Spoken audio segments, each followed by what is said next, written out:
Iguodala up for the layup. Oh, blocked by Jordan. Open.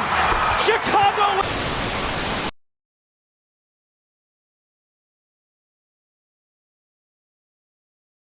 Welcome back, guys, to another episode of All in the Mix. This is episode 12. I got my guy Tyler here with me like always. And today, very special guest. I gave him a pretty solid intro at the outro of our last video. But this is my brother. Basically, that's the least I can say. Nigel Jones, Cypress College. How you doing, man? I'm good, guys. How you guys doing today? Doing good, man. Doing good, man. Doing good. Yeah, So just to jump right into it, talk to me and Tyler, obviously, and the people watching this. Who's Nigel Jones? I'm from Long Beach, California. Wasn't born here, but I like to claim mine as my hometown. I've been living here since I was 3, so I'm gonna claim it as my hometown. You're born in LA, right? Born in LA, yeah. Sure. I was born in LA while I was living in West Covina, so I was kind of like all over the place type. Oh, okay.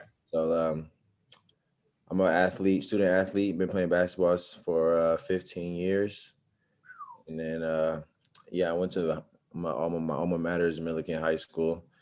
That's where I met Quinn, and then our friendship began since then. I go to Cypress College right now. That's where I'm attending right now. We actually just finished our season. So to rewind a little bit, back to your upbringing. Obviously, 2 great parents, good friends of mine, obviously as well, and your older brother Mo. You guys all grew up Long Beach, LA area. What was it like growing up in Long Beach as a young kid and getting up into high school? It was great, man. It's a very, very diverse city. I love Long Beach. I claim to say it's the best city in the world to me. Even I've been like all over the world, all over the nation. I'm still say Long Beach is the best city I've ever been to. So it's a very welcoming city. Everybody's different. Yeah, I agree. And like once you come to Long Beach, the people will acknowledge like where you come from. They'll acknowledge your upbringings or whatever, and they'll embrace you into the Long Beach environment. And it's just a very different feeling. That's why I love Long Beach. It's like to me, like when I lived there for what, like 4 or 5 years. Like to me, like it just feels like home. Like Absolutely. I've always felt comfortable there. Like no matter where I'm at, really. And me and you've been all over the place over there. It's always been cozy. So. That's really cool to have that experience like that. Yeah, for sure. So you say you've been playing basketball since you were about 6. What made you pick up the basketball for the first time? Was it kind of something that like your parents introduced you to? Was it like your brother or tell us about that? I grew up. My whole family's basketball oriented. I grew up around AAU. My dad's a coach. He's a coach teacher. So, and my cousin, may his soul rest, was Tyler Honeycutt. I don't know if you guys know him. Yeah. Oh, yeah. I know exactly who Tyler Honeycutt was. Wow. Round 2, 32nd draft pick by the Sacramento Kings, UCLA. And so yeah, my basketball is well deep in my family. Been watching it. Maybe I would say the most significant reason why I play basketball. It's just like once you like. Every athlete says once you pick up that orange ball and you just see it go through the net, you're just like, oh yeah, I love it. I love it. The best feeling in the world. Best feeling in the world. So was there any like players you were watching growing up that you were like, I want to be like that? And I think I remember who you told me before, but I could be wrong. So I want to say it was Rondo. And for me personally, for the people that haven't seen you play, I think you do have a little bit of similarities to Rondo in your game. I'm definitely a team first guy, get people involved. But tell us if there's any other people or like what kind of attracted you to Rondo's game? Him being a leader, a perfectionist at his position, just like. I mean, if you guys don't know, Rondo's a quarterback and he's a pitcher. Those are the 2 most primary positions in those sports. They're the captains of the team. Rondo's always the captain, and he was great at those sports too. And then it's just like he has the aura that everybody just wants to play with him. And then like every coach has told me that. And I was like, okay, yeah, that's how I feel. Like, that's why I feel like Rondo. And I'm a pass first guy, just like he is too, as Quinn was saying. So yeah. And then the other inspiration would be Mr. Jesus Shuttlesworth himself, Ray Allen, man. That guy right there, boy. Woo-hoo. Real different, especially when he was back in Seattle. Oh yeah. Seattle, Milwaukee. Woo. Yeah, I got to meet him actually when I was a kid when he was on the Bucks, and like I was like 3, I think. I was freaked out because he walked over to us because my uncle was like the coach of the Bucks at that time. Oh, what? Yeah. And yeah, I have a little bit of history in basketball, That's but dope. not to go too far into it. Yeah, like he walked up to me and I like hid behind my mom because he was this tall ass, and I knew who he was. I was like, oh my gosh, Ray Allen. Because my mom was like telling me who he was, and he was up, "What's up, little man?" And I was just like freaked out. And he just like came up to me and like said hi. It was really cool. Great guy. My jaw would have dropped. I was like, woo. Yeah, no, I was freaked. Bro. Yeah. Crazy. Freaked out. Very intelligent dude too. Yeah, absolutely, for sure. Moving on to going into high school, obviously you went to Milliken. That's where me and you met, Milliken High School in Long Beach. You played for Coach Francis and Sean and our guy Chuck, Keyshawn, all those dudes. But before you decided to go to Milliken, could you have gone anywhere else? Did you want to go anywhere else? And kind of what other options do you have? Because I know where you live, I don't know if that's necessarily for Milliken, right? But so tell us if anybody else could have got you in high school, or if you wanted to go somewhere else. Okay, I would say there's one thing that not a lot of people know about me, but when I was playing AAU basketball, we'd be playing like these little tournaments at Mater Dei or whatever. Mm-hmm. And I played in front of McKnight, and at the time, one of the assistant coaches for Poly now was an assistant coach at Mater Dei, and they actually wanted me to go there. But it wouldn't have been like on a scholarship or nothing. They just wanted me to go there. Like, yeah, I was gonna play, but I wasn't gonna be like I would have to earn my scholarship type. So and then I was thinking about it. That $15K, boy. Right. Yeah, you're like, oh no scholarship. Right. It was real cool. And then but when we moved over here to Signal Hill, Poly is actually the home school, and Poly is this where you if you're from Long Beach, you go and you're an athlete, you go to Poly. Yeah, Poly's legit. Yeah. So and I know Sharif, the old coach, and I know I had some relationship with Diggs, but it wasn't like as tied. But I wanted to go there.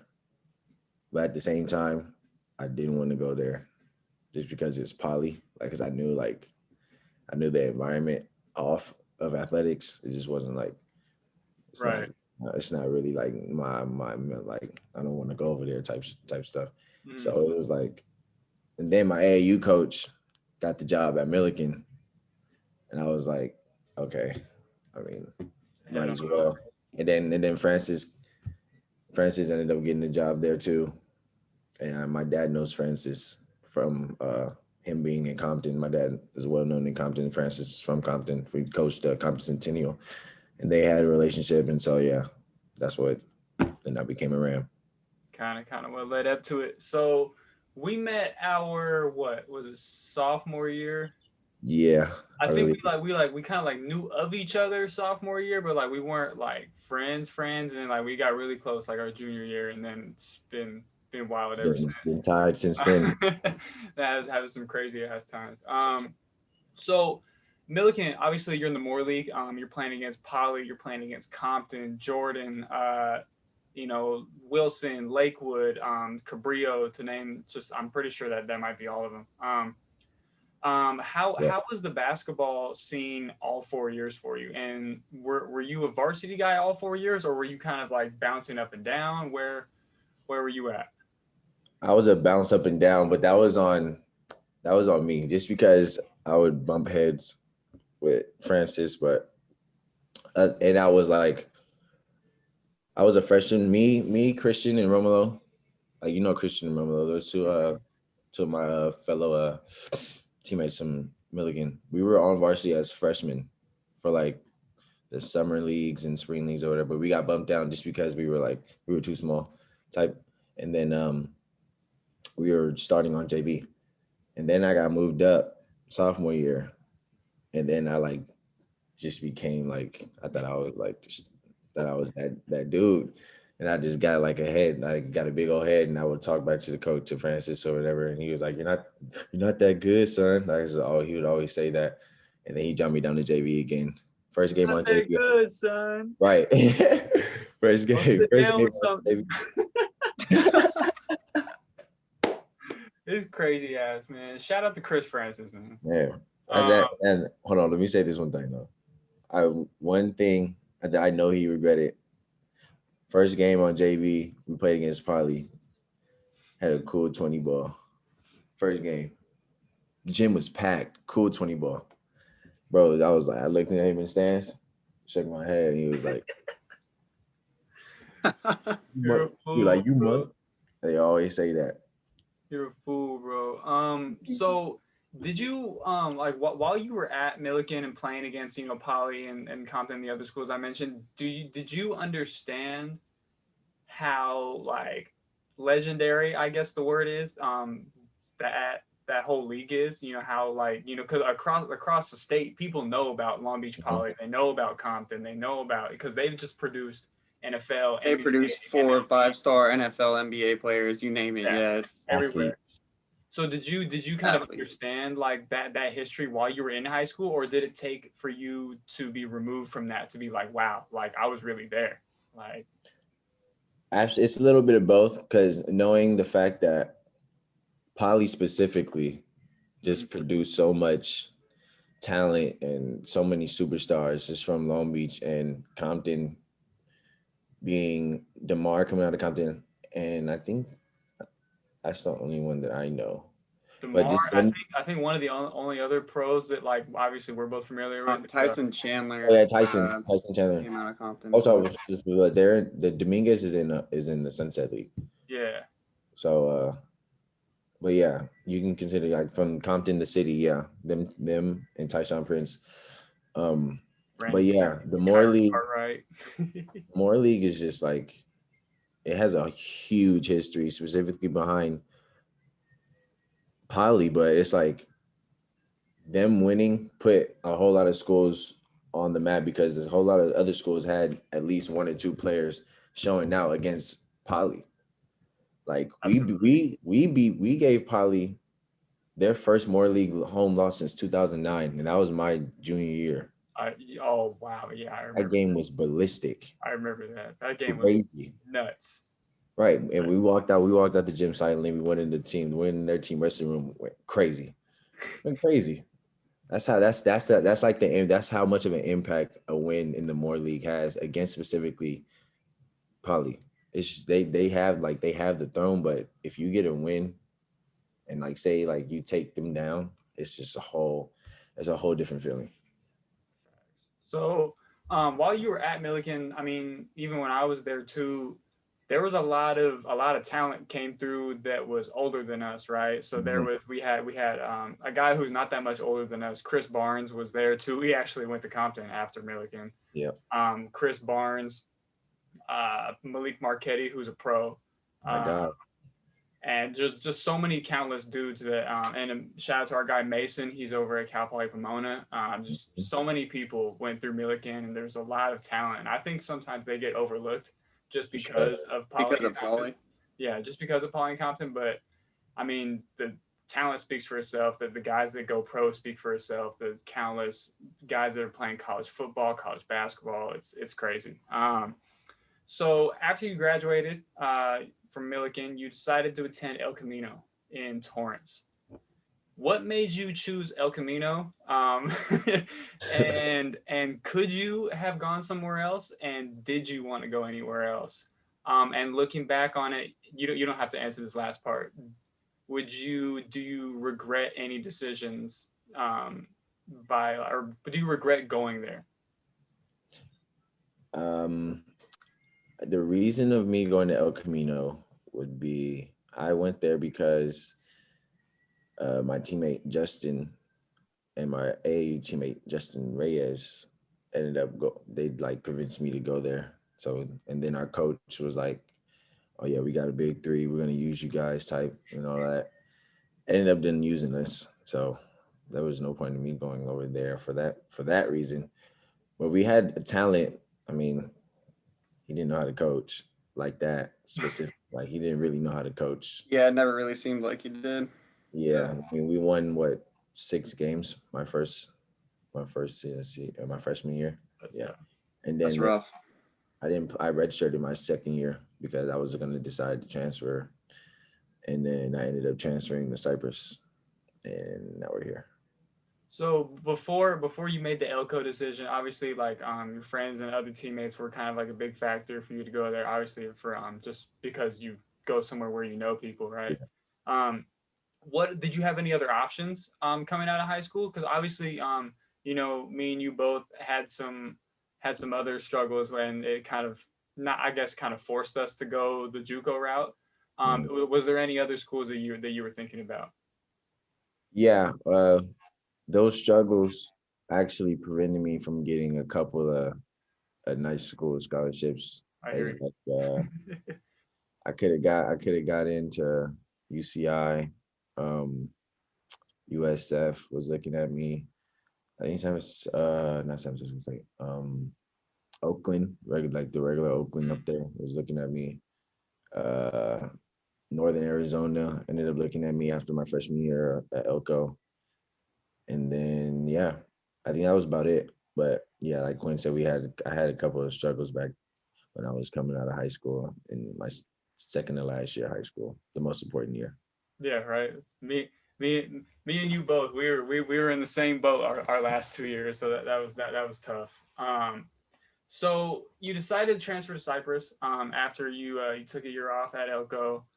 But we actually went to Cyprus together, all at the same time. This whole situation was crazy. I'm not going to speak too much on it because you still go there, so I can't say too much. I'm not trying to make you look bad.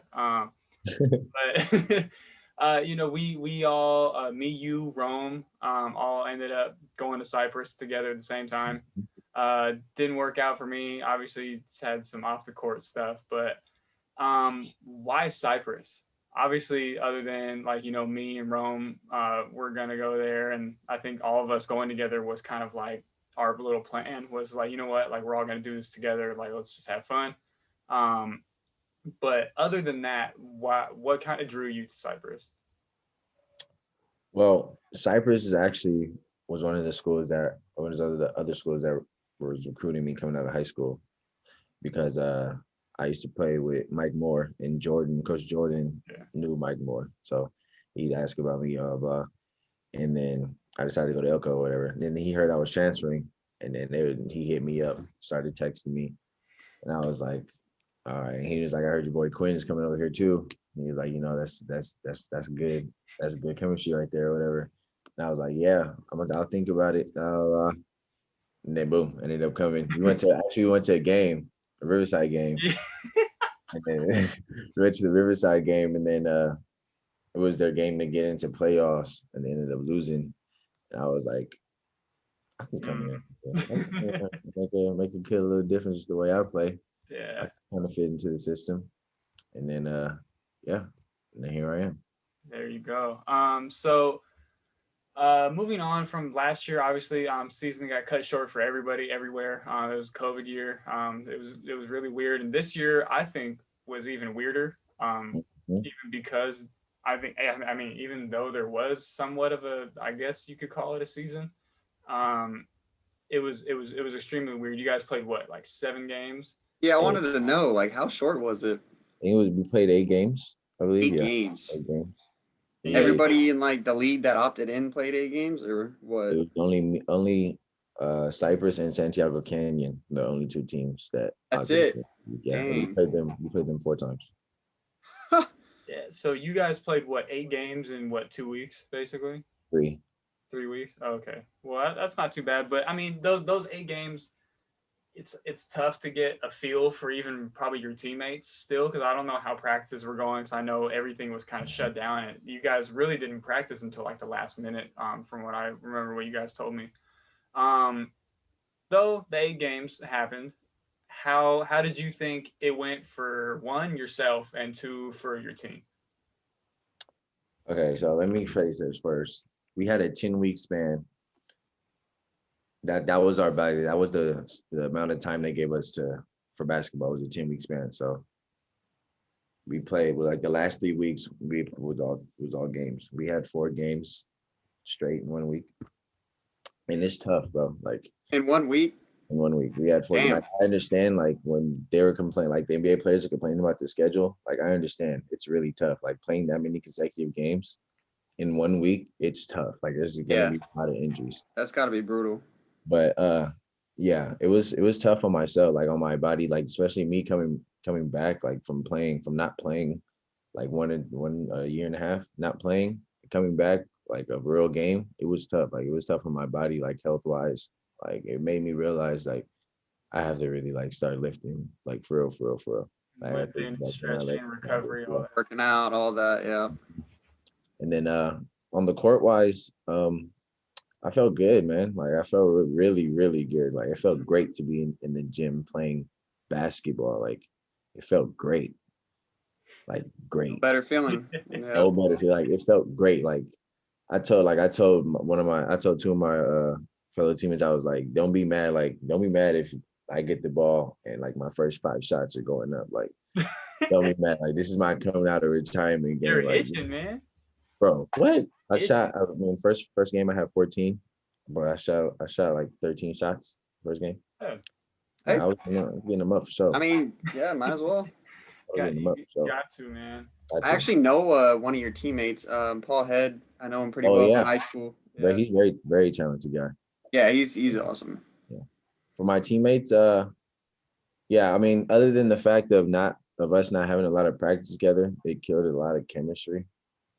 But having one, like just having somebody like a nucleus, that's even like just putting like inserting a nucleus like at that within 10 weeks and having like them control, like trying to get everybody together. It's hard, dude. Gotta be really tough, yeah.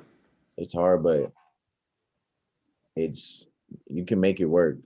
And I think like now, since with the team that we have now, and if everybody stays and everybody comes back, I think we'll be solid next year. Going into next year, we'll be really, really solid. Absolutely. So, speaking on the team this year, how many of those guys were there last year? 5 of us. It was me, Romelo, Keith, Sebastian, and Cade. So it was only 5 returners from last year, and we had 16 people within 13, 16 players. Yeah, they had a good team last year. Yeah, we had a pretty solid team last year too. Yeah. That's tough. So, I mean, this year, obviously, chemistry issues, not having, the same guys you played with even a year ago, probably having some young guys in there too that aren't, I don't want to say don't know what's going on in college basketball, but you have to get used to it in a very short span. Yeah. Yeah, having to come around that corner really quick is tough. Yeah. So obviously, you play JUCO in California. We've seen, what JUCOs look like in other states. And I don't want to say they get pampered, but they have like apartments, they have dorms, they have, meal plans. They get recruited like they're going to a D1 school. Yeah, they get real scholarships. But then this past year we saw what it was like at a California JUCO on Netflix, obviously Last Chance U. We saw East LA. For the people that didn't watch that or still don't understand, can you break it down what it's like playing JUCO ball for one, and then playing JUCO in California? It's hard. That's one thing for sure. It's hard. I agree. It's hard. Top notch. Your opportunities, the door of opportunity is this much open. It's this much open. And you gotta get in there and make room for yourself to where the attention can bring on you. The attention can shine on you real easily. Once you do that, it's fair game for yourself. It's fair game. But the coaching it's not going to be the same everywhere. The program's not going to be the same everywhere. The lifestyle is not going to be the school environment is not going to be the same everywhere. A lot of the athletic directors will be very tied into the program, and a lot of athletic directors will be just there just because. Oh Yeah. yeah, I saw two Yeah. very different aspects of ADs from going from Santa Ana to Golden West. Yeah, that is like completely different. Yeah, and the fact that you like coming from out of state to California JUCO, I've seen it, man. It's rough. It's rough living in a one 2-bedroom apartment with 5 With teammates. all your teammates, yeah. It's rough, man. It's really rough, but they make it work because it's either that or nothing. It's either that or nothing. You take your ass back home, and that's what you come here for. Facts. So what is next for you?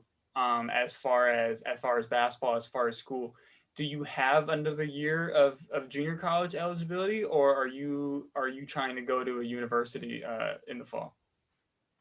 I actually do have another year. Since we are getting this year back, I do have another year. Yeah, I was gonna ask about that. I didn't know for sure you guys get the year back or not. I actually have, since I only actually officially only played one, like only officially played one season. I actually have 2 years, if we're being honest. But I'm just gonna end up trying to just use that one, get my head. Tell yourself you only have one. Just to I'm only Go crazy in that 1 year. Yeah, Get out. I'm gonna use that one because that's what I was gonna try to do this year, but we only got 8 games, and I was like, I'm gonna try to do it, and then I ended up sitting out 1 game because I got hurt. So, and then 7 games. Yeah. Yeah, we're gonna try. I'm gonna take the most of this opportunity. Most definitely gonna come back. And then, yeah, I'm just gonna come back and just grind. Gotta grind for sure. Because I know Quinn. We're not gonna get into it. Me and you gotta get to it this summer, man, for sure. Yeah, man. Yeah, stay with him. Dude's a grinder. To move away from basketball a little bit. Obviously you have other interests. Obviously you're into clothes, you're into music, you're into all types of. I mean, me and you are obviously into a lot of the same things off the court. So what else are you into? Obviously, like I just said, fashion, music, stuff like that. Speak to us a little bit about music. Where did your passion for music come from? My dad and I would say my grandma's side of the family is really, really, really talented. I don't know if you guys know this, but if you guys know the song "Talking to Myself" by Eminem. Mm-hmm. The singer on that song, Kobe, that's my cousin. Oh, yeah, that's right. Oh, wow. Yeah, that's Tyler's cousin. But that's actually on my grandpa's side. So, but my grandma's brother is a musician. He's a singer. He has a group. And then my grandma's sister through marriage was married to Stevie Wonder at one point in time. So music and basketball. Yeah, music is just part of it. My dad loves music, every genre. We on every Sunday from morning to 5 p.m. we listen to reggae. Quinn knows the vibes. Reggae Sunday and Reggae Sundays, man. It goes. Yeah, that's super cool. Yep, and then we just listen to music all day throughout the whole day. Whenever it's in the morning, whenever I'm doing dishes, cleaning the house, watching games, this music is just going throughout the house all day. It's funny that you say that because it actually like reminds me like literally every time I've ever been to your house, like I've never like I guess thought to like say anything, but I'm like there's always music coming from somewhere. Like it's either the bedroom, it's upstairs, it's in the kitchen, there's always music playing. It's funny that you say that. I'm like, wow, I didn't even notice that. Yeah. Hey, that's the best way to live, honestly. Yeah, I love doing that. Music is one of the best things in the world. It's like therapy, man. Dude, absolutely. It'll get you through anything and it'll brighten your day no matter what. Making music is therapy, but you gotta be really good. Yeah, facts. I want to add this for the people that don't know. A lot of people actually don't know this at all. This is kind of like a you and your circle thing. You actually dabble into music a little bit yourself. Yeah, I have a You couple. rap a little bit, sing a little bit. What Yeah. what kind of influenced you to like actually rap and like sing yourself? I don't even know I don't make music like how they do, but I'm a big conscious, like I'm a big hip hop fan. Like I love hip hop instead of like I love the whole base of hip hop, like what it means, like the knowledge behind it. But I make music like how people make music now, just because it's easy. Like I understand, Yeah, it's I simple understand and everyone loves like it. it's So like it's evolved to where it's became easier, but I mean, it's easier to make music like that when you just bounce with the cadence and go tap ta da da tap ta da da da da da. Yeah, it's real easy once you can bounce to the cadence and you just say stuff that can make sense. If you say stuff that can make sense just a little, you're I good. mean, there's people that get But it's popular that and you don't don't make even sense, but understand them it's catchy. sometimes. It's So, catchy. I think it's either you got to be catchy or you can make a little sense. If you one of those two, you're gonna blow up. So I find myself me being able to. I mean, I'm not even gonna brag, but I can sing a little. I can sing a little bit. Talk your shit, bro. Go ahead and Yeah, brag. Go I ahead. mean, I'm not hey, I necessarily like used to be able to I'm not necessarily sing, and then bragging. my voice changed. You feel me? So, Like I never like when I was younger, I'd sing like for real, like all the time. Michael Jackson is my favorite. yeah, Michael Jackson, my favorite artist ever. Like, I would sing Michael Jackson's music countless, but it's like once I got older, I never like I never trained my voice into the like it changing. So I just got over that. And then once I would like hear an instrumental or whatever, like now I would hear an instrumental and I'll just pull out my phone and just start writing.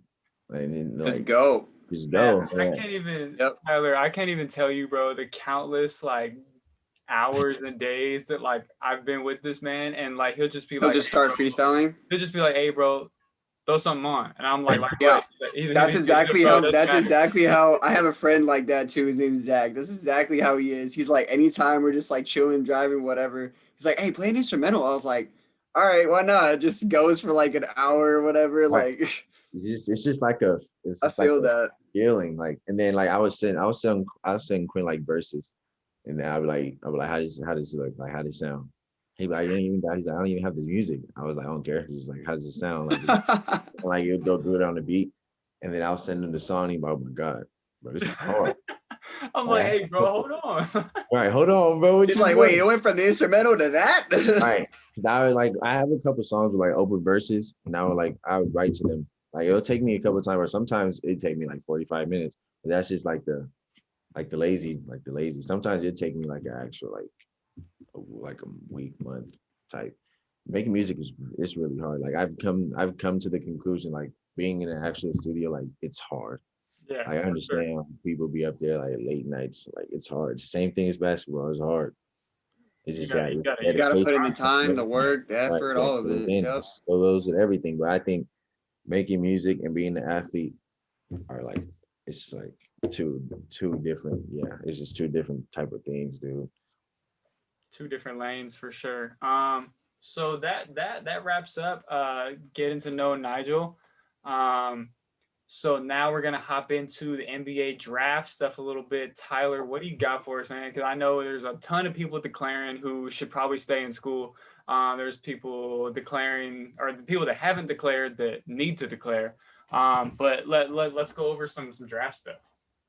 All right. So one person that I think me and you would be unanimous in thinking that he should declare. However, I don't want him to declare. And Johnny Juzang, I think he's probably NBA ready just by like his tournament performance. Through the whole year, he was amazing. He hasn't declared yet, not official, nothing. But I think he could go to the draft. I mean, what do you think on that? I mean, I think he should, like, selfishly, like I mean I would if I had a year like that and I saw Yeah. people were like, yeah, this guy's gonna be a lottery pick. I'm packing my shit and I'm leaving. Like I'm that'll be the last time you see me on that campus is picking up my stuff. Like I don't know. I mean, However, sorry, go ahead. No. They're getting a lot of guys coming in too. You know, Right, that's what I was gonna say. However, they got recruiting the kid from Poly. class. Yeah, they got Aiden Watson coming. Their recruiting class coming in is gonna be possibly the number one in the country if they keep going and get more people. And I don't know, you think about it, part of that team, and for him to be like a leader, yes, Chris Smith's coming back, so he'll probably have a little bit less of a role, but I still think Johnny Juzang will be very valuable to that team. Yeah, I mean, I agree. You know, they're getting really good incoming freshmen. They're getting another big, our guy Miles. That's huge. From Rutgers. Also from get. Also Yes, from Morgan Valley. He went to Hill Middle School. Yes, sir. Boy. Shout out to Miles. Big fro vibe. That's a hell of a shot blocker. Yeah, for sure. And he's smart as all hell too. Nigel, what's your opinion on Johnny Juzang and his decision to stay or not stay? What do you think? Oh, I say go. Yeah, go. Just the fact that you've proven yourself that you can play at that type of high level, even with this, whether it's within those tournament games or the spot minutes he was getting while he was injured during the season. But go. I say go. Just because, and then it's the opportunity. Like you have made the opportunity for yourself. So go. I agree. And what is he? He's a sophomore? Yeah. Yeah. Yes. I think you know, like you said, like you have that opportunity now, and you know, I don't want to be the person to say this, but you never know. You never know what could happen. Right, exactly. You don't know what's going to happen. I agree. Right. That does happen to people a lot. Yeah. And that's the same thing that I asked my other cousin that would manage my cousin Tyler. I'd ask him why didn't he, what was the reason of him leaving? Like, even though he was a second round pick, like I feel like he could have stayed. I feel like he could have stayed and been like a lottery pick, because after that he was good. He was good, but he could have been better. Yeah. That's what really put him on. And then it was like and I asked him, and he was like, the opportunity just showed itself, and he was like, I'm gonna go. Gotta take it. I couldn't say, you never know what was gonna happen, because he could have came back and got hurt, and his whole career could have been over. Yeah, and that happens. That happens to people a lot, and they lose draft stock, and it all goes away. Yeah, absolutely. All right, who do we got next?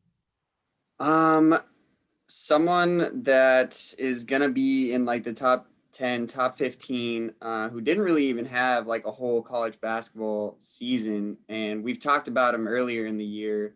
Jalen Johnson from Duke really never even played that much this year. I mean, he just was out pretty early. What do you think he's gonna end up in the top 10?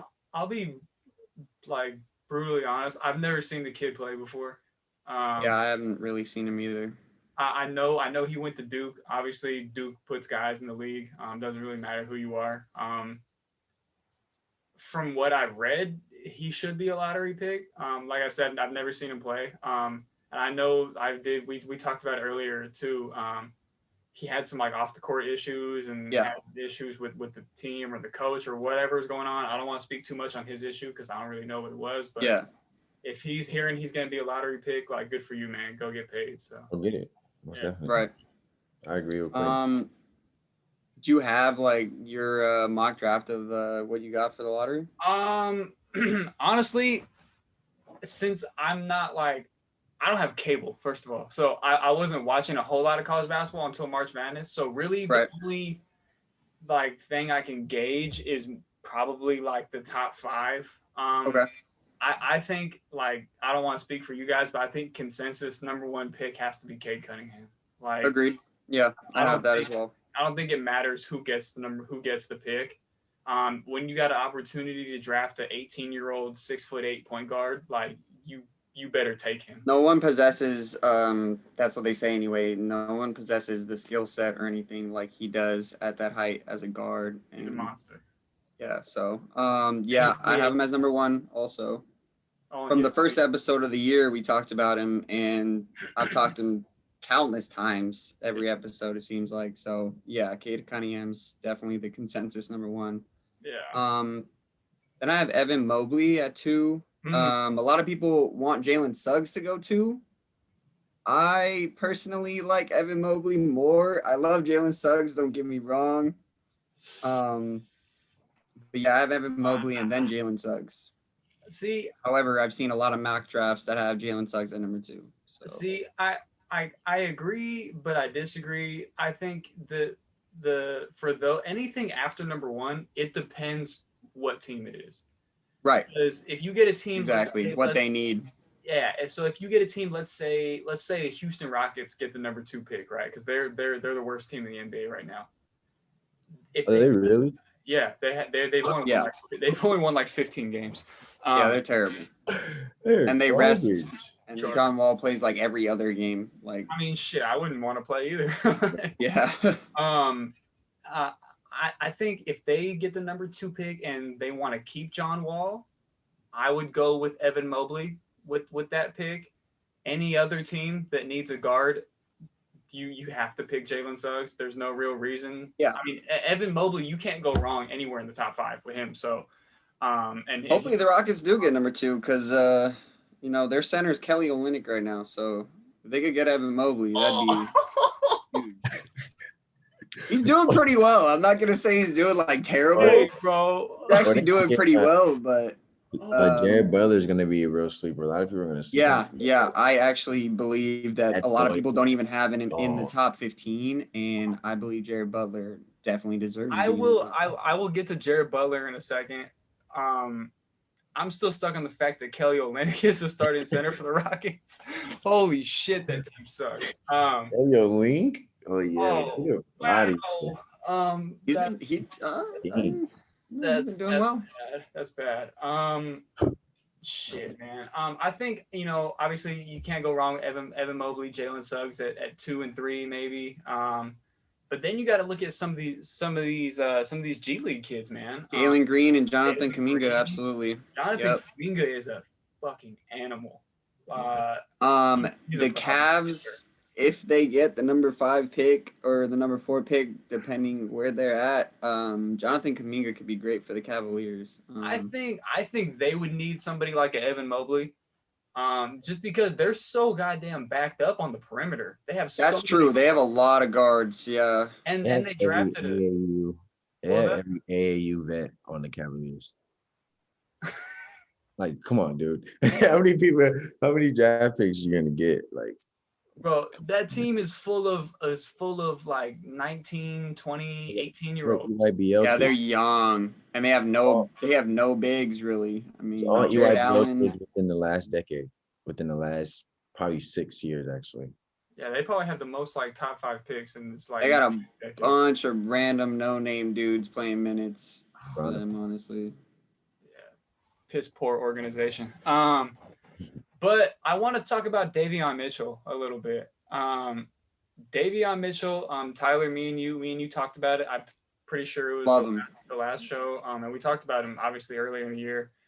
He really showed up in the tournament and showed I'm here. Yeah, I'm for real. Yeah. I'm here. All that. To be quite frank, like going into the tournament, I wasn't too familiar with him. I was more familiar with Mark Vital and Jared Butler. But then I was really watching Baylor play, and I'm like, this dude is I was like, it looks like Donovan Freaking beast. And he really, and what we talked about, he looks like Donovan Mitchell, plays like him, dresses. Does. Where's the number? He clearly has. I think he skyrocketed himself from being obviously a first round pick regardless, but he definitely shot himself up into the lottery. I think any team that picks him up is going to be grateful and is going to be is going to take another step because he's. I have him at pick 12 on my top 15 picks. So yeah, he could be higher than that, honestly, because there's other guys that I don't think should be in there. But looking at the mock drafts is kind of what I went by. So for sure. And then to touch on one more person before you go through the rest of your lottery stuff, Jared Butler obviously showed up and showed out in the tournament this year. Baylor guards, man. Yeah, he showed that he can facilitate, he can score, he can defend, he can do it all. Selfishly, I do want him to fall in the draft a little bit because I'm seeing the Lakers are going to have somewhere in 20 to 30 range for a pick. I'm seeing 23 to 25 mostly. Yeah, I'd like to have him. I Definitely. would be very grateful if he, took a nice little slide down to LA. That would be awesome. Considering we don't really know what's going on with our guards next year because Dennis Schroeder turned down his extension, but that's talk for another time. Nigel, what do you think about Jared Butler, and where do you kind of see him falling in the draft? He's gonna be a lottery pick for sure, especially after his March Madness performance. Yeah. Like that dude really led Baylor to a national championship. Show it out. Yep. Championship, and he locked. Now I'm not gonna necessarily he locked up Jalen Suggs, but he shut him down. He made the game hard for sure. Definitely made it hard. Yeah. He shut him down, and that's just what he does. And he's a dog. He's a real dog. I think he's gonna probably fall. And I would say probably like anywhere from 12 to 20, really. 10. Yeah. I have him around like 17. I give him probably the back end of the lottery, like within the last 4 picks. For sure. All right, Tyler. Where are we at in the lottery now? We kind of bounced around with. I know we bounced around a lot. Let's see. Who do you have? I'll ask you this: who do you have from 10 to 15? 10 to 15, I have Jalen Johnson from Duke at 10. Moses Moody from Arkansas. He played really well in the tournament as well. Saw a lot of him on the mock draft, and looking at his ability and his stats and everything, I definitely think he should be in that area.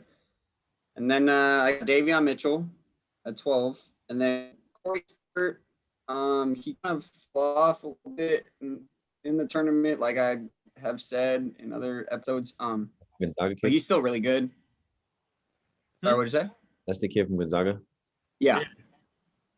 Yeah, he's a small forward, right, or power forward, whatever the fuck. Yeah, I don't know. I mean, they're saying he could play like a JJ Redick role, but he's taller than that. So I don't know how that really works. 6'7", right? Yeah, he's basically a small forward. Yeah, so I don't know. Athletic Kyle Korver. He didn't want to shoot the ball in the championship game. Nah, he was not taking his shots like I thought he was gonna. Right he definitely did not help them in that game or against UCLA really that much. So yeah, he kind of fell off at the end of the tournament. So mad about that game still. Yeah, me too, Nigel, me too. Don't you worry. Oh, really? My God. Oh, bro, I was on the floor. I was laid out on the floor like that did not just happen. I just got off work and I was going out with the homies, and then I just saw this. I literally just got there with like a minute 10 left, so I saw like the whole back and forth sequence. Oh man, bro, I wanted to cry. Yeah, it was. I wanted to cry. Also, I was this close to cry. Yeah, that's gonna go in the lottery pick that made that really heightened his draft stock. Aaron Jones from Arkansas. Yeah, boy. Yeah, he could definitely fall in the lottery as well. If he do it, he'd probably be like the last pick, but he's gonna be a first round pick for sure. That's a boy. I was watching his I was watching every time. I'd watch every time they play. He's the game is controlled by him and his tempo whenever he's in the game. Like he's just so smooth flow. Oh my God, that dude. He's gonna be some good, especially once he builds that NBA mentality like everybody else gets. Once you get into the league, I'll see a real shift in his game for sure. Most definitely. For sure. Someone that people may not really know of, but a lot of mock drafts have him in the top 15 is this guy named Josh Giddey from Australia. He plays in the Australia Pro League, and he is a 6'8" shooting guard. They have him as a shooting guard at 6'8". He scores like 17 points per game, I think, gets 7 boards, shoots like 42% from 3. And I was like, I don't know who he is, but The bucket. looking at those stats, He's the man. bucket. That's what he is, Mike. Yeah, bro. I was like, damn, dude, this tall ass white dude is I need to see good. some film, man. I'm gonna have to look him up for sure. Like Yeah. and about Luca, I'm gonna need some film, man. But Luca's, yeah, throw it out, Q. Yup, you already know. Yes, sir. Croatia's finest. Luca Magic. That's crazy. Yeah. Josh So Giddey. that's definitely someone that no one has really talked about like that. And I just kind of came across him in a couple of the different mock drafts, and I was like, wow, his stats. I mean, they tell the story. I think he's definitely good enough to be in there. Do you know how old he is by chance? I don't. I can look that up real quick though. I have Watch it him real go for 15. Bro, he's gonna be. I guarantee he's not older than like 20. There's no way he's older than 20. He's gonna be like 19. Watch. Oh, and also the reason I have him where he is because the Spurs potentially would pick that pick, and they love getting international talent. They have a knack for that. Where is the So, Thunder's picks? He's a shooting guard, 6'8", 205, and then let me find. 205. He's skinny. 6'8". Yeah, no, he looks skinny in the picture. Yeah. Dang. Um, Skinny. he is 18 years old. Holy crap. Yeah, he's 18. He's from Melbourne, Australia. He's born in 2002. Wow. Boy. I feel old. Mate. Jesus, man.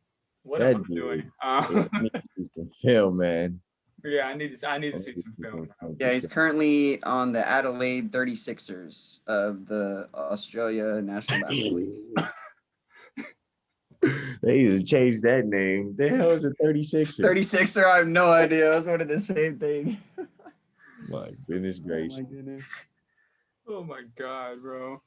But yeah, so that's definitely someone that I have not looked at, and he came as quite a shock. So yeah, Josh Giddey might be a great pick. I'm about to find some film later, bro. What picks do the Thunders have? I know they have a lot of picks this draft. They're probably gonna have like a top 5 pick. They better, because there's some shit. So Yeah, you would think. Would you be mad if Steph? They have like hella draft picks coming up. I'm pretty sure, don't they? Would you be mad if Steph got MVP? Would I be mad at? Hey, we gonna get to that later, bro. Oh yeah. We're gonna get to that. You know what? I wasn't gonna talk about the awards, but just because you brought that up, I'm going to again because I need your opinions too. You know, Feel free to start talking about it. I mean, we pretty much wrapped up the mock draft, so. Yeah. All right. We'll get into some news and to some guys that have been playing really well. We're actually going to talk about Steph Curry in a little bit here. Spoiler alert. So that wraps up our NBA mock draft stuff. The draft this year is going to be crazy. There's going to be a lot of guys that are really young getting picked, a lot of experienced guys getting picked, and hopefully our respective Some very high talented prospects out there. Yeah. For sure. It's gonna be real interesting to see where, I mean, there's guys that they think could be in like, the top 15 that could move way up. You just don't know. So. And there's some guys that could be lottery picks that end up being second round picks. When we see that all the time. Yeah, it happens. Crazy stuff. So moving on to some news. Start right off with this one. Warriors #2 pick James Wiseman is going to be cashed out for the year. He tore his right meniscus. I believe this might have been last week. It was last week. Yeah. Yeah, and he's only played 38 games this year. In a little over 20 minutes, he's averaged 11 points, 6 rebounds. That sucks. Tore his meniscus. The Warriors, they're actually picking it up a little bit, but I don't see them giving anybody too much hell if they get into the playoff race, just because Steph can't do it on his own. So yeah, they don't have enough. No, yeah, Andrew Wiggins isn't Klay Thompson. So good though. They don't have a big. Without him, they really don't have like a center. Yeah, they got Kevon Looney out there running. Yeah, Looney. Hey, don't hate on UCLA, but hate on some his knees don't work. Yeah, no, he's moving on. Former NBA coach and former UConn coach Kevin Ollie will be joining Overtime Elite as their coach and head of player development. I think that is huge. Yeah, I think that's really big. Because to be honest with you, I didn't take that overtime elite shit serious at all because I At was all. like, they're just trying to do something to look good for the kids. But Kevin Ollie is quite the name to have as your coach and the head of players Freaking championship. Yeah, he's a championship coach. So look for good big things from overtime elite and the G League Ignite team, stuff like that. Wow, right into Steph Curry again. So Steph Curry passed Will Chamberlain as the Warriors' all-time leading scorer. I thought he was already the all-time leading scorer. But good for him. I didn't know it. Did you see the stats on that? Did you see the stats at all on that? Bro. Will Chamberlain played 429 games, averaged like 42 points per game, and had like 17,000 points. He was playing against Milkman, bro. Like, yeah, I know. I just think that's crazy. He played so much less games. He was playing against his own mailman. Bro, like everybody else in the league had like another job except for him. Like, right. But hey, Will Chamberlain has all types of crazy ass records, and he was like the only 7-footer in that time. So I'm pretty sure they thought he was like an alien. But shout out to Steph Curry. We will get to him again later. This is not the first time he'll. Third time. Yeah, right. Another sad one. Huge blow because we were just talking about this guy last week. Jamal Murray is done. Yeah, that was. Oh man, that hurt. Yeah, he's done. Obviously for the season. We don't know how serious the torn ACL is, but it was a no contact injury, which are the scariest ones. Those are the ones where you get messed up the most. So yeah. That's a huge blow for the Nuggets. We were just talking about them being one of the teams to look out for since they added Aaron Gordon. Those guys have started to mesh really well. So this is definitely a huge loss for them. Yeah, it's gonna be really interesting to see what they do. I don't know. I think they need to bring in another guard. I don't really know who's available in the free agent market right now. I know Isaiah Thomas isn't getting brought back by the Pelicans. So maybe you could look at IT. Maybe you could look at like a veteran guy like Jamal Crawford, bring him in. Who knows? They might just let Jokic play the point guard, honestly. He passes so well. You might as well. Moving on from that, Chris Paul is breaking records again. He passed Scottie Pippen on the all-time steals list, moving him to number 5, which means when I wrote this down, I believe it was Friday night. He had 2,311 steals. They played yesterday. I think he got a couple more, but he's behind Gary Payton, who's at 2,445, Michael Jordan, 2,514, Jason Kidd, 2,648, and number 1, John Stockton, 3,265 steals. Did you just say Michael Jordan? Michael Jordan is number 3 all time in steals. Wow. I didn't know that. What? Yeah. And Gary Payton was called the glove for a reason, and he's like low on that list. That's crazy. Yeah, that's crazy. Good for Chris Paul. He moved up on the all-time assists list earlier this year. Chris Paul, what can I say? Chris Paul is just is awesome. He shines a light on whatever team he's on, makes every team better. Good for him. Moving on. Another sad one, man. Lamarcus Aldridge, after 15 years in the league, had to hang it up.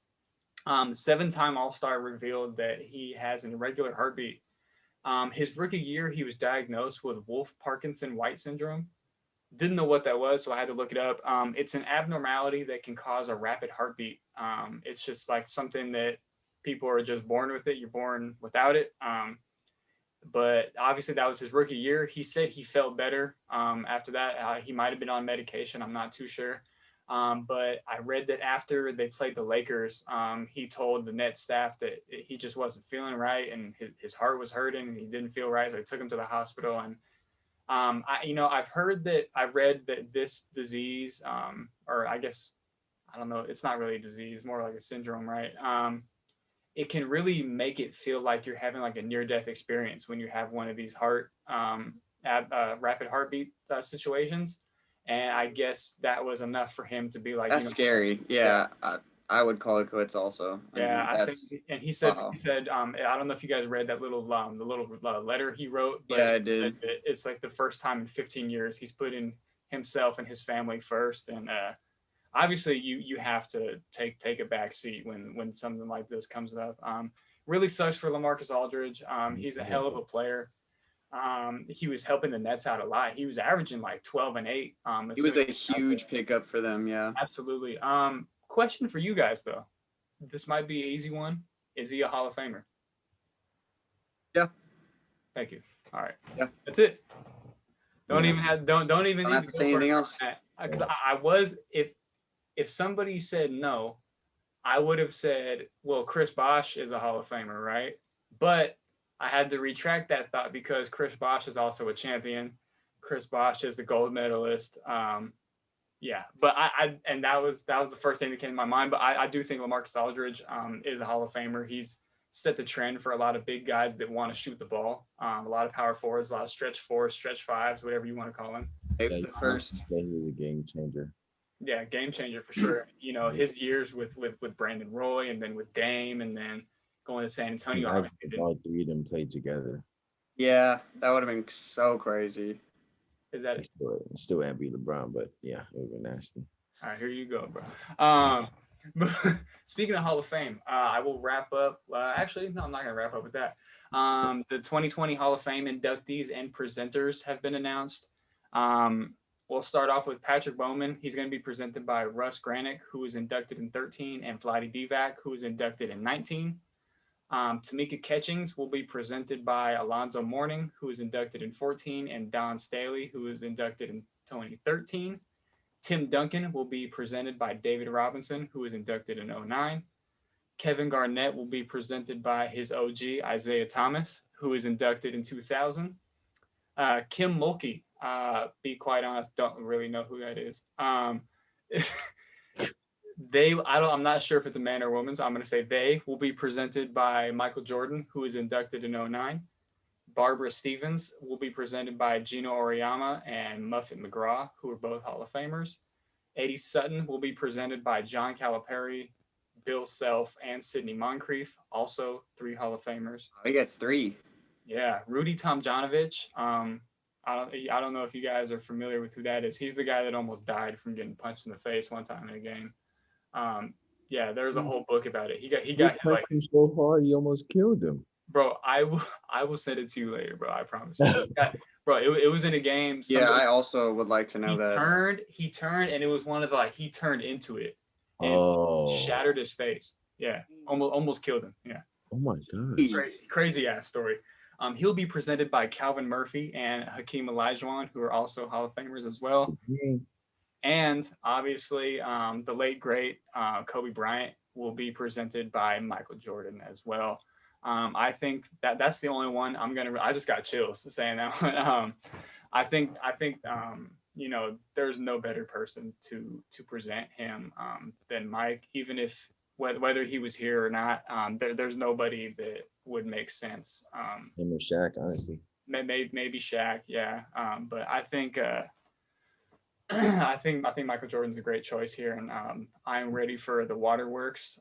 Whenever they do this presentation, I will be sure to be on my own, so I can cry in peace. I will have a Phoenix right absolutely. Next Absolutely. That is a hell of a class. Shout out to everybody there. Obviously, rest in peace, Kobe Bryant. Really wish he could be here to witness this himself, but Michael Jordan will be doing the best job, obviously. Jesus. All right. So moving on, last couple things. Anthony Davis has been cleared for full contact and could make a return very soon. Frank Vogel said it will not be tomorrow, but it could be this week. Very exciting. News. Very exciting news. Because they are playing well. They're starting to pick it up a little bit without those two guys, and they're starting to ramp it up. Coincidentally, right when these guys are about to come back, so I think they're going to step right in and just make it even better. Perfect! What it is, bro. You know what a script. You already know it. And you know what? We don't have to speak too much on that. We're just going to let the work speak for itself. Right. And you know, so exactly. Moving on. Dwayne Wade has joined the youngest ownership group in the NBA, Qualtrics, which is I want to say it was a technology company founded by Ryan Smith, and he will be one of the owners of the Utah Jazz. this caught me off guard. I was like, is it the same Dwayne Wade that was in the NBA? Like that, Is there another Dwayne Wade? Yeah, I was like, wait, like D Wade, Dwayne Wade, like him? Yeah, for the Jazz, that's interesting. I think it could be a great move for the Jazz if they play their cards right. If he plays his cards right with that team, I think he could really change the culture there. Don't know how much he can change the racism in Utah, because those fans are out of their fucking mind. I mean, we've all seen the videos. They're calling players the N-word. They're saying this and that. They're fucking outrageous. Yeah, they're ridiculous. Yeah, they're ridiculous. Nigel, what do you what do you think about Dwayne Wade being a part owner of the Jazz of all teams? I think it's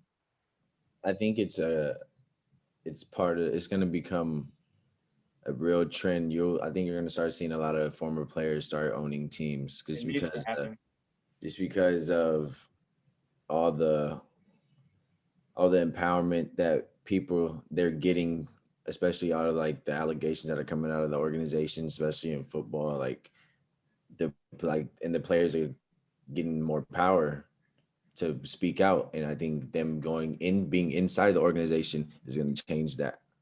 Absolutely, and they're changing the status quo.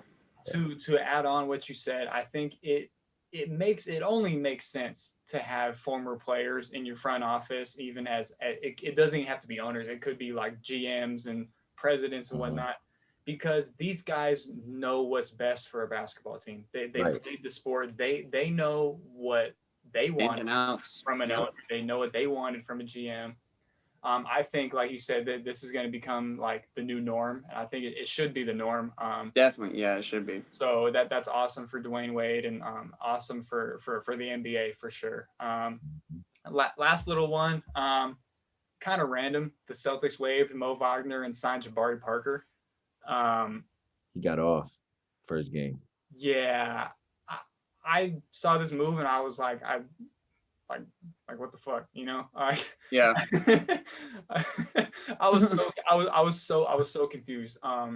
Because they traded away Daniel Theus to get Mo Wagner's, because they have Tristan Thompson, but they don't really have depth in the center position. And then they waive him and sign an undersized power forward who like has really kind of been bouncing around. But good for Jabari Parker. He signed a 2-year deal, so he's trying to get some longevity there. And like you said yesterday against the Lakers, he had a really good game. Or the other day against the Lakers, he had a really good game. It was against the Lakers, right? Whatever his first game was. No. It was yesterday against the Warriors. Yeah, it was the Warriors. Yeah, that's what it was. Yeah, against the Warriors. Because he played his first game. Yeah. And I got that wrong because somebody on Twitter had said the Laker game cost Mo Wagner his job because he played so bad. But I think Mo Wagner is going to find himself on a roster. I know Miami needs another big. Milwaukee could probably use another big. So I see him going to a contender still. Good for him. I mean, he's not going to make a huge difference, but he's a good energy guy. He's a good rebounder, good player. Players of the week. I got 2. I got Julius Randle is my first one. On the season, he's averaging 23, 10, and 6. In the month of April, he's averaging 26, 10, and 7. This week they played Toronto. They won all their games this week. By the way, they beat Toronto. The Knicks are freaking on fire right now. Yeah, they're on fire, but they're still the Knicks. They beat the Raptors. He had 26, 8, and 5. They beat the Lakers. He had 34, 10, and 4. Beat the Pelicans a couple of days ago, had 32, 8, and 5. They beat Dallas, and he had 44, 10, and 7. And then today, he had a monster game again. Let me actually tell you guys what he had, because that was crazy too. I'm pretty sure he had over 30. He has. I think he has 5 straight games with 30 plus points. Mm-hmm. Zion had 34, 9. Yeah, Zion had 34, 9, and 5. Julius Randle had 33, 5, and 10. Obviously, Julius Randle's having a hell of a year. Hell of a player. Needs to be talked about more, definitely. He needs to be talked about more. Obviously, first-time All-Star this year. He will be talked about more for sure, especially being the guy on the Knicks. I mean, who would have thought? Julius Randle is the man over there. We will get back to Julius Randle in a little bit. I want to talk about another guy who's going on an absolute fucking tear in April. Chef boy. This guy has just been unreal this month. I'll start off before I get to his game stats. I'll say this: in the month of April, it's only April 18th, right? It's been 2 weeks. He's made 62 threes in the month of April, shooting 49% from three. So he's making about half of them. Yeah, he's shooting 49%. That is fucking crazy. Yeah. Bro, what? Yeah, this last week was insane. Yeah, he averaged like 45 this past week. Against Denver, I believe this was Monday night, he had 53, 6, and 4, and they won. OKC, he had 42, 6, and 8. Against Cleveland, he had 33, 4, and 5. Last night, obviously, they lost to Boston, but he had 47, 7, and 3, including 11 threes. Steph Curry on the season is averaging 31, 5, and 6. He's the second leading scorer in the league behind our guy, Bradley Beal. In the month of April, Steph Curry's averaging 46 and 4. What? Wow. What? Yeah, wow is all I have to say. Listening to those numbers and then hearing Julius Randle's numbers, it's like, bro, there's really levels to this shit, bro. Like, Yeah. 100%. Those are two great weeks of fucking basketball performances, but bro, Two very different weeks. very different. Very different players as well. So that's really. I mean, I'm like almost at a loss for words at Steph Curry. You know, I'm not a Warriors fan by any means, but Steph Curry is a fucking monster. I am a Steph Curry fan, definitely. Yeah, with Klay Thompson being out and, you know, that team being what it is, he's having himself a hell of a year, and he just goes out there and has fun. And it looks like he's having fun while he's out there. It shows, yeah, definitely. I don't know how I would feel if I was guarding somebody and they were laughing the whole time and they gave me 50. Or 60 or 40. Yeah, we would have to fight for sure.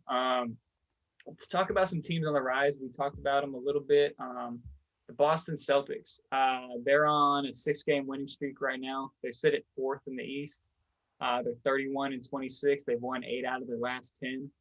They're led by Jason Tatum on the season. He's averaging 26, 7, and 4. In the month of April, he's averaging 38 and 3. Obviously, he had a monster game last night. He had 44 against the Warriors. Jalen Brown's averaging 24, 6, and 3. Kemba Walker's averaging 18, 4, and 5. And Marcus. They've really pulled it together. It's crazy because they weren't even in the conversation really like a while back. Not at all. And, you know, like I said, they're on a quite nice little streak right now. And they sit at 4th. That they could move up to 3 maybe, but nobody's really touching Philly or Brooklyn right now. So hopefully Boston has a nice playoff run, but I don't know if they're touching any of those teams. But to talk about a team from the West, the Phoenix Suns, I got to talk about it. They sit at 2nd in the West right now. They're only 2 games back from the number 1 seed, the Utah Jazz. They sit at the Suns are 40 and 16 right now. They beat them. Yeah, they've won 8 out of their last 10. They're led by Devin Booker, 25, 4, and 4. Chris Paul, 15, 4, and 8. And big man DeAndre Ayton's averaging 15 and 11. I think the leader of this team is Chris Paul, obviously. I don't think a lot of people would disagree with that. Obviously, Devin Booker is the scorer and the go-to guy, but Chris Paul is the guy that makes that team better. Like I said, you know, I've said this a million times on the show, but the regular season is great. You know, it's cool to be good in the regular season. You know, it's still hard to be a top team in either conference, really, especially the West right now. But I don't know if this team can hold up in a 7-game series against a lot of the teams in the West, because if you got to see the same team 7 times, that Suns team is still really young, minus Chris. They don't have the depth either. Yeah, like we've talked about. No depth. Yeah, and I don't. Even if they get matched up with, let's say, Dallas in a 7-game series, that one could get ugly. No, I think they'd get out of Dallas. You think so? 5 games. 5? Because Dallas is I was gonna say 6. super young. Yeah, Dallas is super young. They are, yeah. Super young. I mean, even a team like Denver could end up dipping, and they could end up playing Phoenix in the first round. But Yeah, they do have Rick Carlisle. yeah, they have Rick Carlisle's a great coach, and Mike Malone's great coach in Denver, and Monty Williams is coaching his ass off right now in Phoenix. Good for him. He's getting some recognition finally. Mm-hmm. But to rewind a little bit, I know I said I wasn't going to talk about the awards, but we got Nigel here, so we have to. I'll start off with some of the lesser. I don't want to say lesser awards because they're all major awards, but Coach of the Year, I still have Quinn Snyder. Like I've said countless times, Tyler got Quinn Snyder. Nigel, who you got? You got anybody different? Or are we going consensus here? Who's the Quinn Snyder? That's the Jazz. Utah Jazz, yeah. Jazz. Yeah, I mean, I wouldn't be surprised if if Doc got it just because of how Joel Embiid's playing. Absolutely. I wouldn't be surprised. Steve Nash. Yeah, I was about to say I wouldn't be. That's why I didn't want to say it, but I wouldn't be surprised if he got it just because. Yeah. He's brought a superstar team together. Like, and they're playing really, really well. Like, whether it's they're winning without all three of them on the court at the same time. And we still have yet to see what all of them have been like. That's the scary thing. Yeah. I think all three of them together have only played less than 10 games together. Yeah, I think 5 games. Not even. Yeah. Like. Mm-hmm. Yeah. They lost. 2 or 3 games. I agree with. I think Doc Rivers is a great option as well for this award. But the way the NBA does their voting on shit, whoever has the best record, because they gave Mike Budenholzer this award like 3 fucking times already, and they haven't won shit. So, squad. I personally am not a fan of Doc Rivers, so I don't really want him to win the award. But Philly is really fucking good. That's a really good team over there. So if he wins it, I can't necessarily be mad, but I think that they'll give it to Quinn Snyder because the Jazz really haven't been this good in like 20 years, maybe. Long time. Yeah, since when they had Stockton and Malone. But anyways, moving on. Rookie of the Year. I'm still rocking with LaMelo Ball. My guy. Yeah. Tyler, you still rocking with LaMelo Ball? Are we swinging towards Anthony Edwards? It's swinging a little bit, but I'm still rocking with him. Only because he's out, obviously. Like, I think that'll hurt him. If Anthony Edwards continues to be on a tear like he has been a little bit lately, but then he also isn't consistent. So. Oh, okay, for sure. Yeah. Definitely. But yeah, I think the way that the voting goes, obviously they're gonna rock with LaMelo Ball too, because it's all about hype and storylines and all that. So I mean, it's not bad if he wins it at all. I think he deserves it. He's definitely proven this year in the games that he's played, and that he's worthy of the award. So moving on, most improved. I had one guy last time, and then I was reminded of somebody else who's having a monster year. I was as well. Yeah. So I got 2 guys for most improved, and you can't go wrong either way. I got Jaylen Brown and Julius Randle. I had no clue literally up until like a week ago. I was like, I don't know who the most improved could be. And then I was like, I saw Jaylen Brown 30, 40, 30, 20. I'm like, okay, Jaylen Brown for sure. And then seeing Julius Randle's past week, and then I'm looking at his numbers for the whole year, and I'm like, well, God. Been going crazy. Like, yeah. And then the Knicks are pretty decent. They're winning games. So, Nigel, who do you got for most improved? Either Julius Randle or Jaylen Brown, most definitely. Yeah, I think those guys are well deserved, especially Julius Randle, because he turned himself.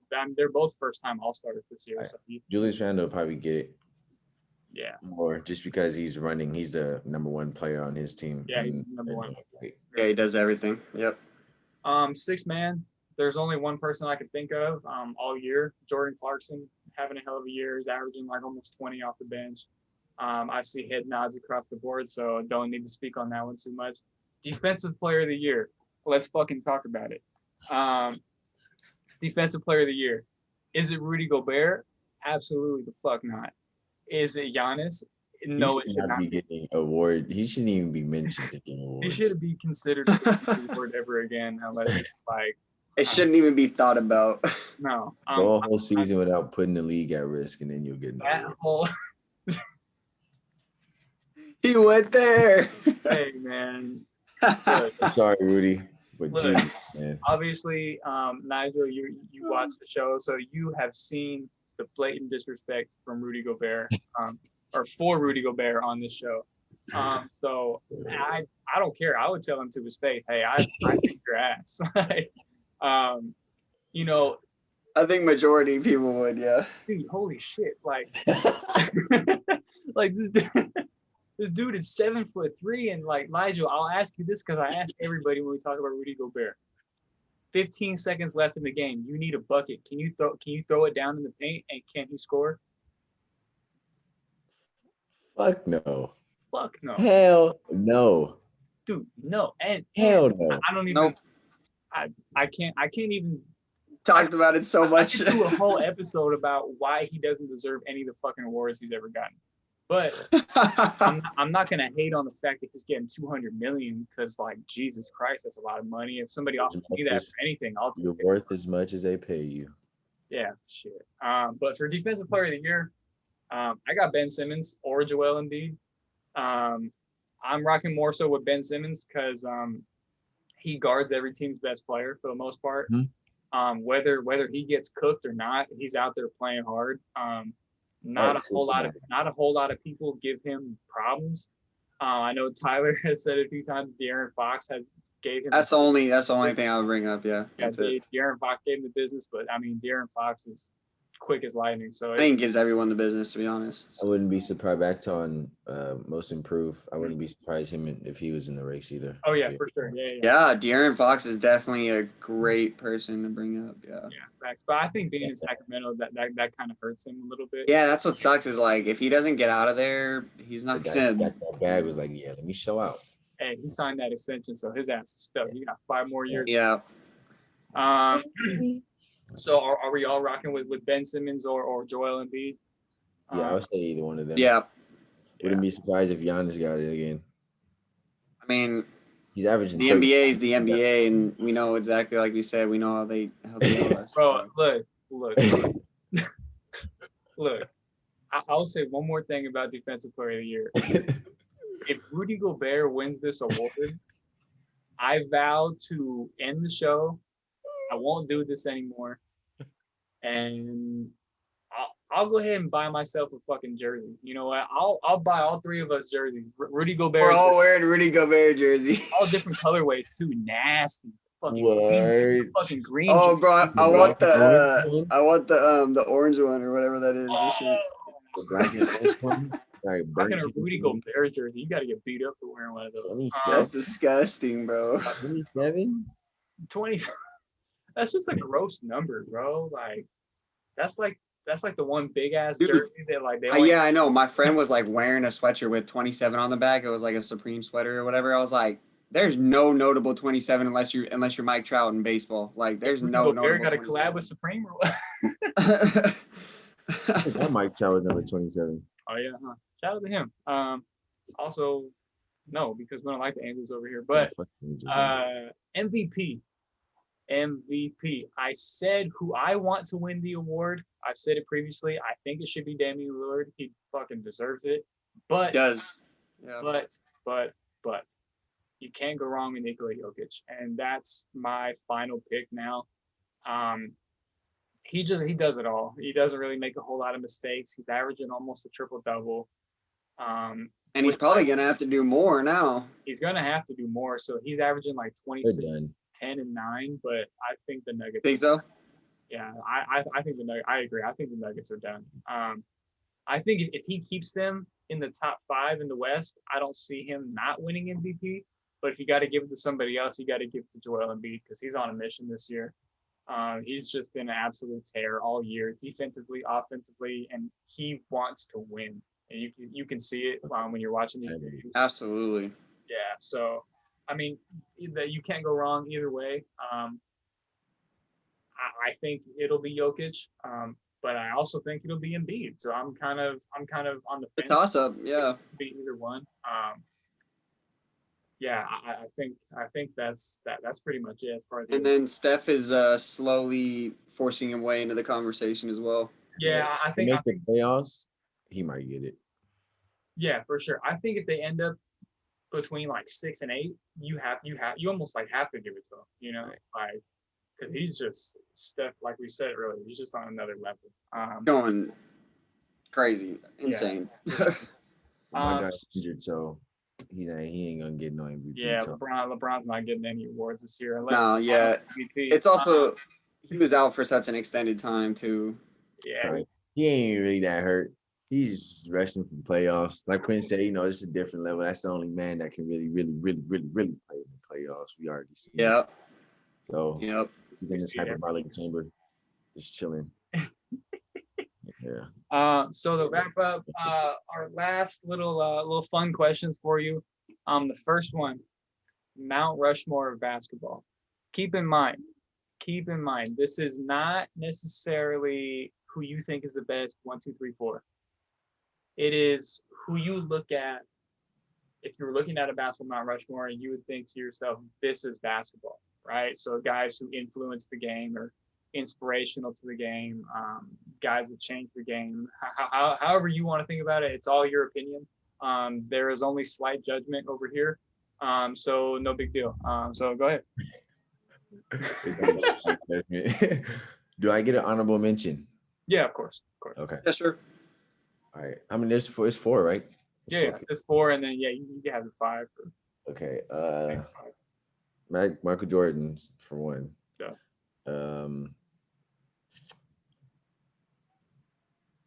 Shit. Mm-hmm. LeBron. Mm. Man. Choose wisely, my friend. That's what I'm saying. I'm trying to think. All right. He was about to say something, then he's like, eh. Hey, wait, hold up. I'll tell you this. So give us yours, and then me and Tyler are going to give you ours, and then we can see we compare, contrast. Okay. All right. All right, let's go. We're going to go Mike. We're going to go Bron. We're going to go Magic. And then we going to go I feel like I'm being disrespectful if I don't throw him in there. I usually that last spot is tough, man. Tough. Hey, but just know you do have an honorable mention. So that's what I'm saying. So all right, so let me get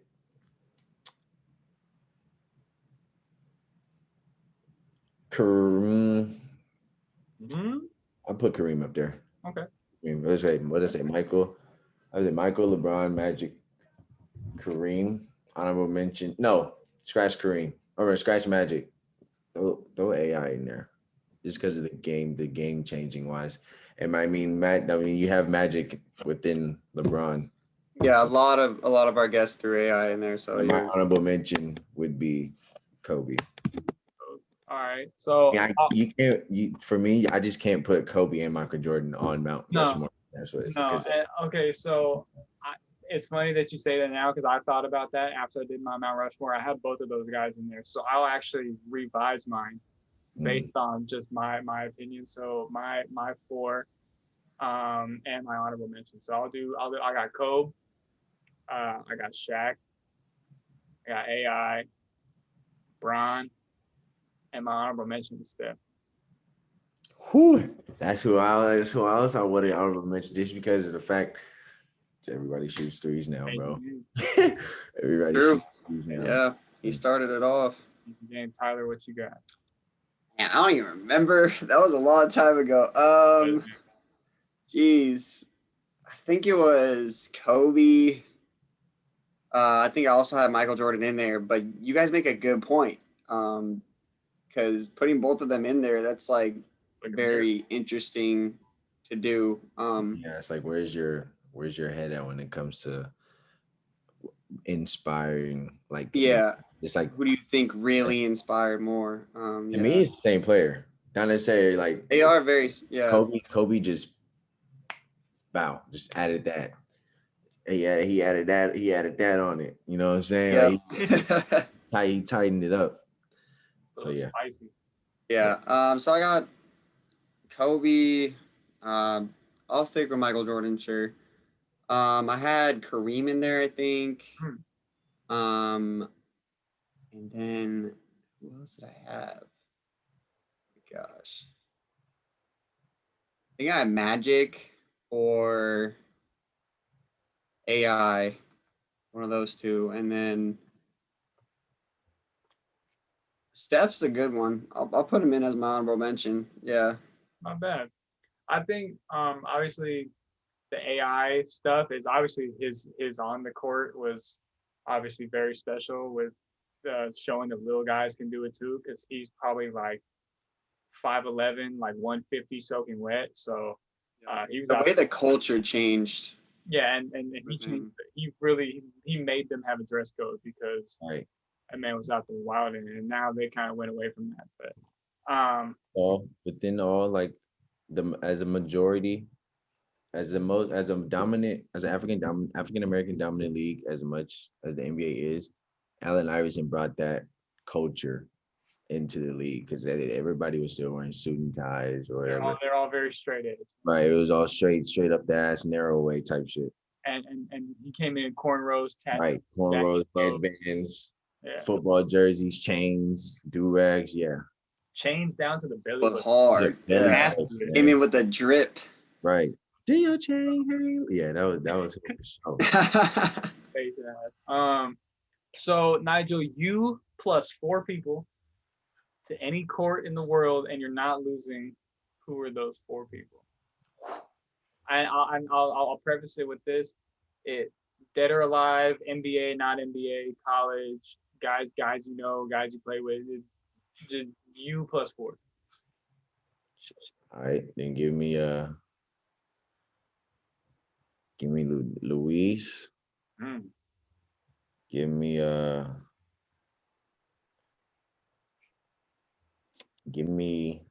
I gotta take Brian. Come on, man. Come on, Brian. Come on, hop on the Nige wagon, you know what I'm saying? Hey, I thought you was about to say Harold, bro. I can throw yeah, I go Harold there.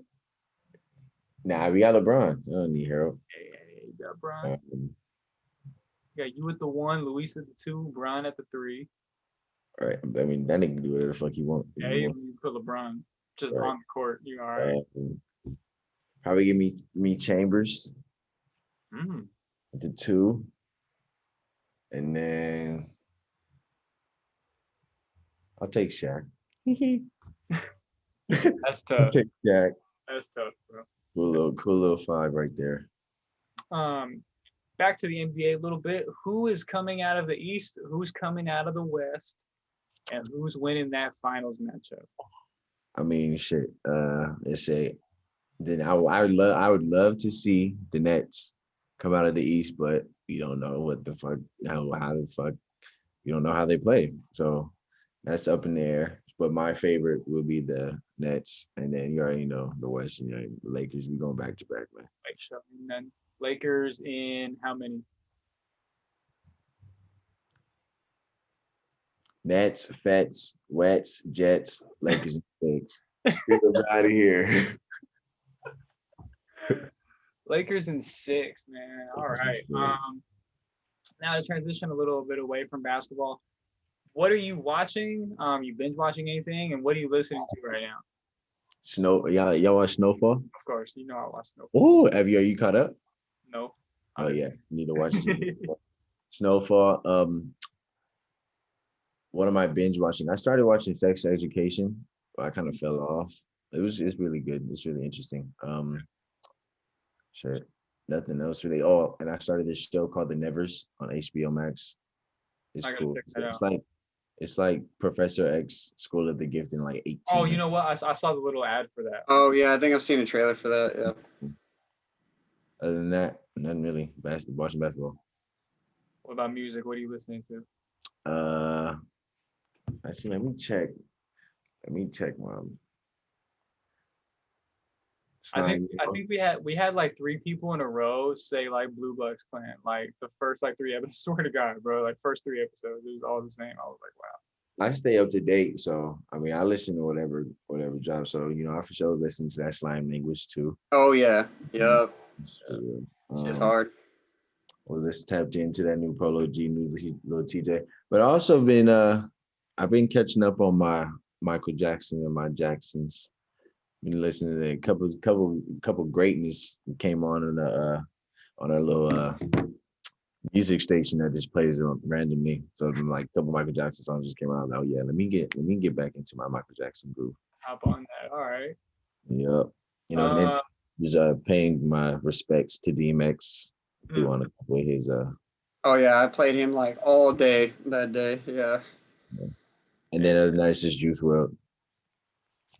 Of course, big Gotta be. You know. Yes, sir. So to wrap up, is there anybody you want to shout out, give a special thanks to, whatever? This is your like 10, 15 seconds, talk your shit, do your thing. Yeah, shout out to my godson Nathan. I love you, man. I can't wait to see you. Nino's proud, and I'm happy. Can't wait to see you. There you go. Appreciate that one. For all you guys who don't know, I am the godfather of Queen's son. Hey, that's sick. So that wraps up another episode of All in the Mix. This is episode 12. This is crazy. We've already been doing this for like over 12 weeks already. It's pretty wild. I hope you guys enjoyed. Yeah, right. I hope you guys enjoy this episode. Next week we'll be back. Not sure who's gonna be on yet. That'll come soon because I have like a couple people I'm waiting on still. But anyways, stay tuned. Our new drop date is gonna be Thursday actually. Because like dropping on Wednesdays, like it's not enough time to like edit and do stuff. So new drop will be Thursday. So Nigel, I'll give you the link and everything like right before it drops, so you have it. Send it to your people, do whatever. So like I said, guys, thank you for tuning in again, and we'll be back. Thank you for having me. To like, comment, and subscribe. I said, don't forget to like, comment.